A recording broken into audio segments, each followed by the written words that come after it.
The first time Ruby Calder met Asher Holt, the wind was cutting sideways off the red cliff, dragging dust across the valley like a warning. Ruby stood ankle-deep in furrowed soil, sleeves rolled, hands stained with apple sap and red earth. Her orchard clung to the slope below the cliff rows of young trees she'd coaxed from grafts and stubborn hope. Water lines snaked between them like veins. Every drop mattered. Asher rode in from the west with the hard ease of a man born to saddle leather. His cattle pushed ahead of him, lowing hooves, breaking clods loose as they drifted toward the creek that split the valley. The creek was thin this season, more suggestion than stream, but it was still water, and it ran straight through Ruby's land. She saw them before they reached the fence and felt her jaw set. The fence was new, built after 3 calves trampled a dozen saplings the previous spring. She had hammered every post herself. "Ho there," Ruby called, striding toward the gate. "You can't water here." Asher reined in, hat brim shadowing his eyes. He looked from the fence to the orchard, then back to her. "Creeks, public run," he said calmly. "Been that way since my PO's time. And the banks are private," Ruby shot back. "And my trees don't drink dust. Turn them around." A silence stretched, taut as wire. The cattle shifted, sensing it. Asher studied the fence again, then the thirsty leaves fluttering on the lower rows. When he looked at Ruby, there was something flinty. "They're not cruel, just unyielding." "My herd's been driven 2 days," he said. "They need water. I'll keep them to the creek bed." Ruby's hands curled. She thought of the ledger at home, the thin margins, the orchard's 3rd year, when trees needed the most care. She thought of her mother's hands, cracked and bleeding the year before she died, pruning in a drought just like this one. "No," Ruby said. "They'll break the banks, the roots." Asher tipped his chin. "Then I'll pay for what they break." "You can't pay for dead trees." His mouth tightened. "You can't stop a man from watering cattle." They stood there, dust lifting between them, neither willing to move. Finally, Asher dismounted and opened the gate himself, leading the cattle through with a practiced whistle. Ruby felt heat rush her face. "Get them out," she said, voice shaking. "I'll be quick." The cattle crowded the creek, muddying what little water ran. Ruby turned away, swallowing fury, and went back to her orchard. She checked lines, pressed soil around roots, whispered promises she wasn't sure she could keep. By the time Asher led his herd off, the damage was done. Banks sloughed, 2 saplings snapped clean. Ruby followed him to the fence. "You owe me," she said. He looked at the broken trees, then met her eyes. "I'll make it right." "How?" "I'll fix the banks. Dig a channel upstream. Might help your flow." She laughed, without humor.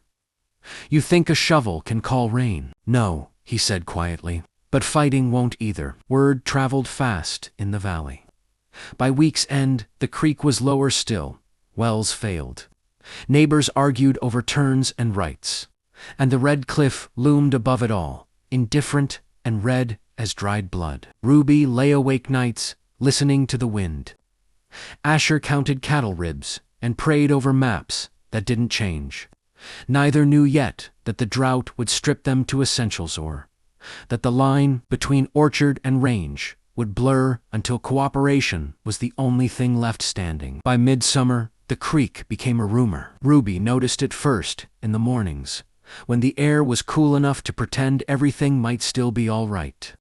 She'd walk the lower rows with a tin cup, dipping it into the stream where water once ran clear and steady. Now the cup scraped stone before it filled, and what it caught was cloudy, warm, and slow. She adjusted the irrigation lines daily, rationing like a miser. Some trees would survive, some wouldn't. She marked the weakest with strips of cloth, a quiet admission she hated herself for. Across the valley, Asher Holt felt the drought in a different way. His cattle moved less, conserving energy. Their hides dulled ribs, showing sharper each week. The west pasture was dust and burrs, now useless.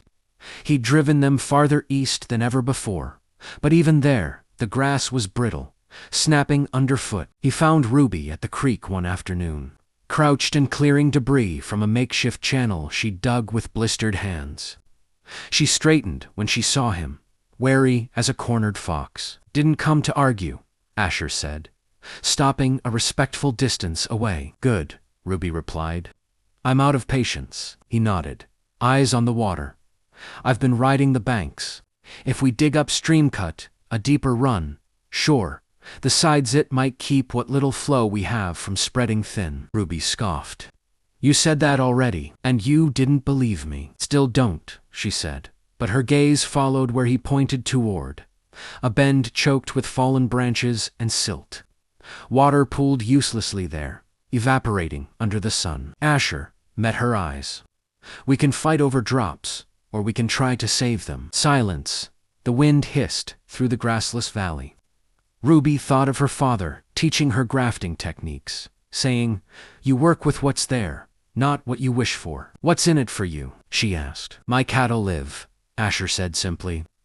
"And your trees might." She studied him longer, this time not just the rancher who broke her fence, but the man with dust-lined eyes and a voice worn down by long days.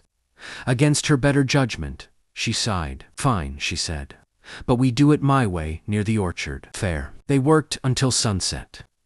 Asher's shovel cut deep, efficient. Ruby hauled stones, packed mud, set boards where banks threatened to give. Neither spoke much, but a rhythm formed one that surprised her. Asher noticed how she touched the trees as she passed, fingers brushing leaves like reassurance.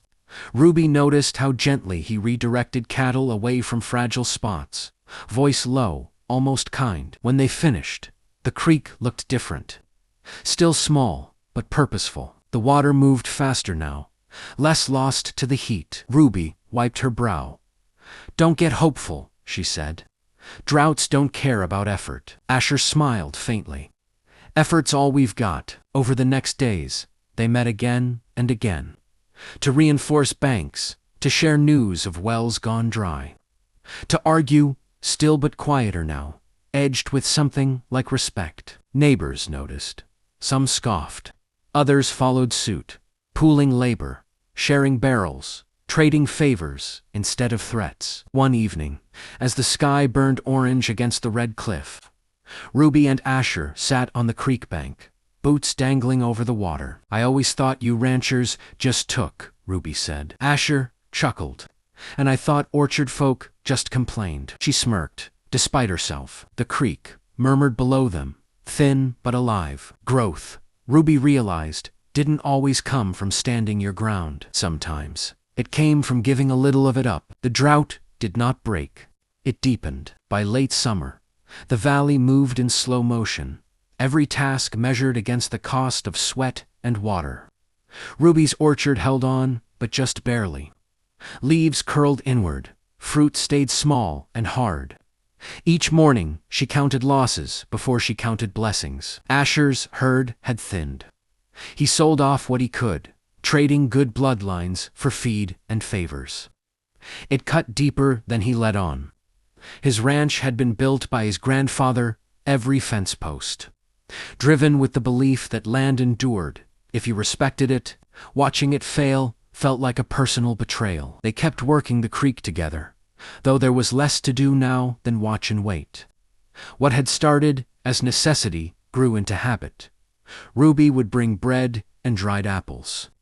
Asher brought coffee boiled too long, but welcome all the same. One afternoon, Ruby found Asher repairing her fence without being asked. He replaced broken rails, reinforced posts, and redirected a narrow cattle path away from her lower rows. "You don't have to do that," she said, leaning on a post. "I know," he replied, not looking up, "but it's right." She swallowed, surprised by the quiet sincerity of it. "Thank you." He nodded once, then straightened. "Your threesome might not make it." "I know." He hesitated. "If it comes to it, I've got land up north, better shade. You could move grafts there, start again." Ruby stared at him. "You'd give up pasture for trees that feed people," he said. "Seems fair." The offer stunned her more than the drought ever had. That land's your future. So's yours, Asher replied. Something shifted then, deep and unseen. Ruby realized the fight between them had never really been about water or fences. It was about fear of losing what they'd poured their lives into. Storm clouds gathered that evening, dark and promising. The valley held its breath. Thunder rolled, lightning split the sky. No rain came. Ruby stood in her doorway, fists clenched, heartbreaking all over again. She heard hoofbeats and turned to see Asher riding hard toward the creek. Panic lit his face. Fire, he called. East Ridge. They didn't argue. They ran. Flames crawled through dry grass, hungry and fast. Neighbors formed lines, hauling water, beating sparks with blankets. Ruby and Asher worked side by side, smoke stinging eyes, lungs burning. He shielded her from a falling branch. She dragged him back when the wind shifted. They saved the orchard by feet and seconds, cutting a firebreak along the creek. By dawn, the flames died, leaving ash and silence. Exhausted, Ruby sank to the ground. Asher sat beside her, close enough she could feel the heat still radiating from him. We could have lost everything, she whispered. He looked at the blackened earth, then at the surviving green, but we didn't. For the first time, Ruby leaned into him. He froze, then gently wrapped an arm around her shoulders. The red cliff glowed red in the sunrise, unchanged. Below it, roots and ranges had begun to intertwine. After the fire, the valley changed. Ash darkened the soil, and for a while, everything smelled of smoke and endings. Neighbors moved quieter now, less eager to argue, more willing to help. Disasters had a way of teaching lessons fences never could. Ruby walked the orchard daily, inspecting scorched bark and singed leaves. Some trees were lost, their trunks split and blackened. Others, impossibly, showed signs of life, tiny green buds pushing through charred scars. Asher watched her work more than he meant to. He'd come by under the pretense of checking the creek or mending shared ground, but truth told, he wanted to see how she faced loss. Ruby didn't curse the dead trees. She cut them down carefully, saved what she could, and stacked the rest for firewood. When she planted new grafts in their place, her hands were steady. "Do you ever think of leaving?" Asher asked one evening, as they rested beneath the cliff's long shadow. Ruby shook her head. "Land remembers who stays." He considered that. "My father said something like that once. Said the ground gives back what you put into it, just not always on your schedule." She smiled faintly. Smart man. They grew closer in the small ways that mattered. Shared meals, quiet laughter, comfortable silences. Ruby learned Asher hummed when he worked. Asher learned Ruby talked to herself when she was thinking hard. The drought still pressed, but hope crept in sideways. The creek held better now, guided by their labor. The orchard, though smaller, looked stronger, and the cattle fewer, leaner survived. One night, a rare breeze carried clouds in low and heavy. Rain came suddenly, pounding the valley like an apology. Ruby ran outside barefoot, laughing as water soaked her hair and clothes. Asher joined her, arms spread, face lifted. The rain didn't last long, but it was enough. Weeks later, the first apples ripened. Small, yes but sweet. Ruby handed one to Asher. "From the Red Cliff orchard," she said. He took a bite. Juice running down his wrist. Worth every fight. She met his gaze, something unspoken settling between them. The land had taken its toll, but it had given something back to, and this time, neither of them stood alone. Autumn arrived gently, as if the valley had decided it had taken enough. The red cliff still loomed, its face glowing deep crimson at sunset, but the air cooled and the ground softened. Grass returned in cautious patches, green threading through ash and dust. The creek ran clearer, now not full, not generous, but steady enough. Ruby's orchard was smaller than it had once been, but stronger for it.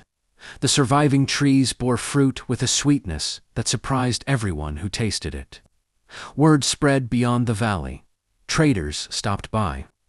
Neighbors bartered again, not with desperation, but with care. Asher helped Ruby build a new storage shed near the orchard's edge, right where their lands met.